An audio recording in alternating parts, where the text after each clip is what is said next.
So welcome to my new video. आज की video में हम बात करने जा रहे हैं जर्मनी अपॉर्चुनिटी कार्ड वीज़ा के रिलेटेड जो भी डॉक्यूमेंट्स हमें रिक्वायर्ड होते हैं उन सब के बारे में।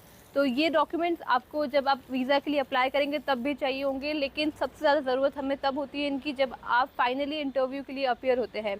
इंटरव्यू के लिए आप जब जाते हैं जब आपको वहाँ के लिए स्लॉट मिल चुका होता है। तो मैंने दिल्ली से अप्लाई किया था, तो हम लोग दिल्ली के अकॉर्डिंग बात करेंगे, बट जितना मुझे ध्यान है प्रोसेस सब जगह सेम रहता है, डॉक्यूमेंट रिक्वायरमेंट भी सब जगह सेम रहती है। तो अगर आप लोग वीज़ा के लिए अप्लाई कर रहे हैं तो प्लीज़ मेक श्योर आप लोग वीडियो को एंड तक देखें ताकि हम कोई भी डॉक्यूमेंट मिस ना करें, क्योंकि शायद आपके एक डॉक्यूमेंट मिस करने से आपका वीज़ा रिजेक्ट भी हो सकता है या फिर आपको रीस्केड्यूल करना पड़ सकता है अपना अपॉइंटमेंट। तो लास्ट वीडियो के अंदर मैं कुछ डॉक्यूमेंट्स के बारे में बताना भूल गई थी, तो इस बार मैंने थोड़ा वीडियो प्लान करा है जब हम लोग सिर्फ डॉक्यूमेंट्स के बारे में बात करेंगे, और मैंने अपने मोबाइल में सब कुछ लिख लिया है। तो सबसे पहले जब आप जाते हैं तो आपके पास में होना चाहिए आपका वीज़ा फ़ी 7100 रुपीज़ था, अप्रॉक्स 75 यूरो के आसपास। बट मेरे टाइम पे यूरो की रेट कम थी, अभी शायद वो 100 के ऊपर जा चुका है। तो आप लोग चेंज लेकर जाइएगा, और डेफिनेटली वीज़ा फी 75 यूरो है, तो उस अकॉर्डिंग आप लोग कन्वर्ट कर लीजिए। Plus you need to have biometric photo. वहाँ पे रिक्वायरमेंट सिर्फ 2 फ़ोटोज़ की होती है। It should be coloured proper white background के साथ में, कहीं कुछ कटा नहीं होना चाहिए। प्रॉपर हमें फ़ोटो स्टूडियो जाके फ़ोटो क्लिक करवानी है। प्लस आपके पास में जो आपका पासपोर्ट है, एक तो वो विद इन लास्ट 10 ईयर्स में ही इशू होना चाहिए। अगर आपका री इशूड है तो आप लोग उस चीज़ का ध्यान रखिए, उसमें कोई दिक्कत नहीं होगी। प्लस आपके जो पेजेस है minimum as per site 2 pages तो खाली होने ही चाहिए, क्योंकि अगर आपका वीज़ा अप्रूव होता है, वीज़ा जब आपके पास लग के आता है पासपोर्ट पे, तो उस पर 2 पेजेस पे वो स्टिकर्स लगते हैं। तो आप एटलीस्ट 4 पेज का स्पेस लेके चलिए, इतना आपके पास में खाली होना चाहिए। इन केस आपका पासपोर्ट फुल है तो please plan accordingly and then you have to apply. तो आगे जाके हम बात करते हैं आपका अपॉइंटमेंट लेटर। जब आप अपॉइंटमेंट बुक करेंगे उस टाइप पे आपके पास में कॉन्फर्मेशन ईमेल आएगा, उस डॉक्यूमेंट को लेके जाना बहुत ज़रूरी है।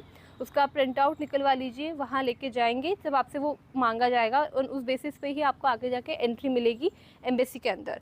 एंड देन मुझे जो डॉक्यूमेंट लगते हैं ज़रूरी है, जो कि क्वालिफ़िकेशन के, जो कि हम पहले ही अपलोड कर चुके होते हैं, बट फिर भी इन डॉक्यूमेंट्स को लेके जाना to be on a safer side रहता है। आप लेके जाओ, ओरिजिनल भी लेके जाइए, फ़ोटोकॉपी भी लेके जाइए। अब हम लोग बात करते हैं एजुकेशनल डॉक्यूमेंट। आपकी हाईएस्ट क्वालिफिकेशन का पक्का लेके जाइए, उसमें आपकी डिग्री होनी चाहिए, आपकी मार्कशीट होनी चाहिए।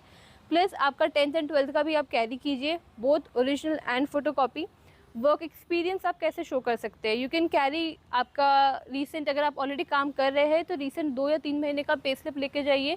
आपने कोई रीज़न से अगर जॉब छोड़ दिया है तो उसका आप रिलीविंग लेटर लेके जाइए, वो शो करेगा कि आप ऑलरेडी जॉब कर रहे थे। एंड देन लैंग्वेज सर्टिफिकेट आपके पास में कोई सा भी है तो वो लेके जाना मत भूलिएगा। एंड इन केस आपने सिर्फ एनरोल किया है, आपका लैंग्वेज सर्टिफिकेट कोर्स कंप्लीट नहीं हुआ है, उसको भी आप एनरोलमेंट का कुछ भी पे स्लिप या आपने जब भी एडमिशन लिया होगा उसको कुछ तो लेके जाइए, ताकि उससे प्रूफ रहेगा कि आप जर्मन पढ़ने में इंटरेस्टेड है और आप जर्मनी जाने में इंटरेस्टेड है। तो ये डॉक्यूमेंट आपके पास में पक्का होना चाहिए। एंड मैंने 2 या 3 डॉक्यूमेंट्स कुछ ऐसे कैरी किए थे जो मुझे लगता है ज़्यादा ज़रूरी हैं, वो ज़्यादा आपकी इंटेंसिटी शो करते हैं कि आपको जर्मनी जाना है। सबसे पहली चीज़ थी कवर लेटर। कवर लेटर हम लोग दिल्ली एम्बेसी को लिखेंगे। उस कवर लेटर में आप क्लियरली बताएंगे कि आपका एजुकेशनल बैकग्राउंड क्या है, आप करंट जॉब रोल में क्या करते हैं, एंड उसकी जर्मनी के अंदर कितनी रिक्वायरमेंट है। तो उस सब के बारे में आपको अच्छे से बात करनी है, वो आप बताइए। जब हमारा कवर लेटर रेडी हो चुका है तो हम लोग एक सीवी ज़रूर लेके जाएंगे साथ में। अगर आपको जर्मन बहुत अच्छे से आती है, फ्लुएंटली आती है, तो आई वुड रेकमेंड आप अपना सीवी जर्मन के अंदर भी लिख के ले जा सकते हैं, वो बहुत अच्छा पॉजिटिव इम्पैक्ट शो करेगा। बट अगर आपको इतना फ्लुएंटली नहीं आता है, you are just a beginner, तो आई वुड रेकमेंड आप लोग इंग्लिश में अपना सीवी लेके जाए। बट सीवी का तो ज़रूर मेंशन कीजिए कि आप ऑलरेडी जर्मन सीख रहे हैं या आप ऑलरेडी सीख चुके हैं, तो अपना लेवल ज़रूर मेंशन कीजिए।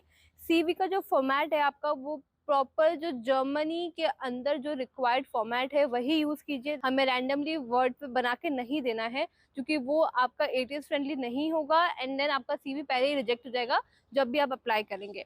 उसके अलावा आपका, जब हम एजुकेशनल बैकग्राउंड के बारे में बात करते हैं, तो बहुत बार ऐसा होता है कि जब आप लोग अप्लाई करेंगे वेबसाइट पे तो वो आपसे नहीं मांगेंगे ये डॉक्यूमेंट, लेकिन ये डॉक्यूमेंट जो मैं बताने जा रही हूँ ये बहुत इंपॉर्टेंट है। मेरे केस में ये मांगा गया था और ये कहीं मेंशन नहीं था कि हमें डॉक्यूमेंट चाहिए। ये डॉक्यूमेंट था एक बोनाफाइड सर्टिफिकेट। उस सर्टिफिकेट में हमें ये स्टेट कराया गया था कि मैंने जो अपना 3 इयर्स बैचलर्स डिग्री किया था वो एक रेगुलर फुल टाइम कोर्स था, और वो जो मेरी क्लासेस हुई थी वो कैंपस प्रेमिसेस में ही हुई थी। अगर ये चीज़ मतलब बहुत ज़्यादा इम्पोर्टेंट था, मेरे को ये चीज़ साइट पे भी अपलोड करना पड़ा, प्लस मैं इसको लेके भी गई थी।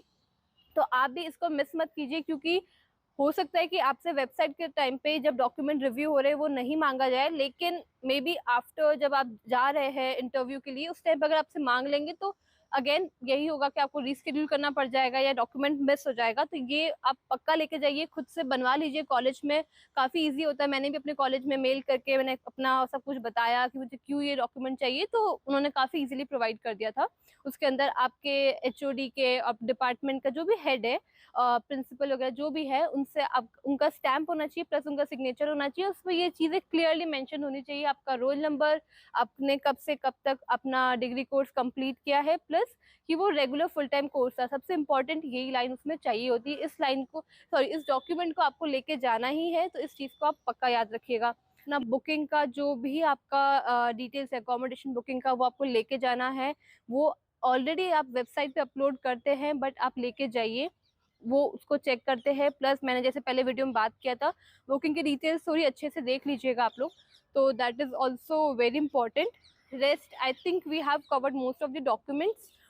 और एक बार मैं ज़रा तुरंत चेक कर लेती हूँ फ़ोन में कि हमने कोई डॉक्यूमेंट मिस ना कर दिया हो। जो भी जॉब पोर्टल पे अप्लाई कर रहे हैं, जो भी जॉब रोल के लिए अप्लाई कर रहे हैं, मेक श्योर आप उसका स्क्रीनशॉट लेके जाए। व्हेन आई से स्क्रीनशॉट, आप जैसे ही लेट्स से आपने कोई भी एम्बेसी में, सॉरी नॉट एम्बेसी, कोई भी एमएनसी में आपने अगर जॉब के लिए अप्लाई किया है, तो उसको आप फटाफट से, जैसे आपके पास में एक्नॉलेजमेंट मेल आ जाता है कि थैंक यू फॉर अप्लाइंग, ये वाला जब मेल आता है उसका स्क्रीनशॉट लेके मल्टीपल जॉब्स का आप अपने पास रखिए, प्रिंट आउट लेके जाइए एम्बेसी के पास में।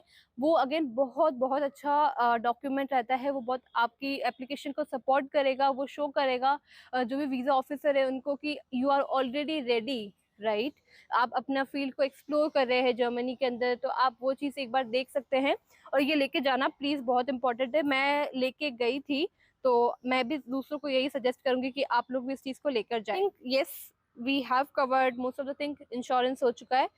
फी का जो रहता है, आप चेंज लेके जाइएगा मनी का, प्लस एक पेन लेके जाइएगा, क्योंकि इंटरनली वहाँ पे और भी कुछ चीज़ें होती है। इन केस आपको अगर मेरा पर्सनल एक्सपीरियंस देखना है कि मैंने क्या क्वेश्चंस के क्या आंसर किए, कैसे अपने आंसर्स फ्रेम किए, तो आप लोग कमेंट बॉक्स में लिख सकते हैं session. So maybe we can go for one on one session way we will discuss कि मैंने अपने आंसर्स को क्या और कैसे फ्रेम किया था, and how did it go well for me, and फिर शायद आपको भी उससे आगे हेल्प मिल सकती है। So let me know, give it a thumbs up and subscribe to my channel. Thank you so much for watching. Bye.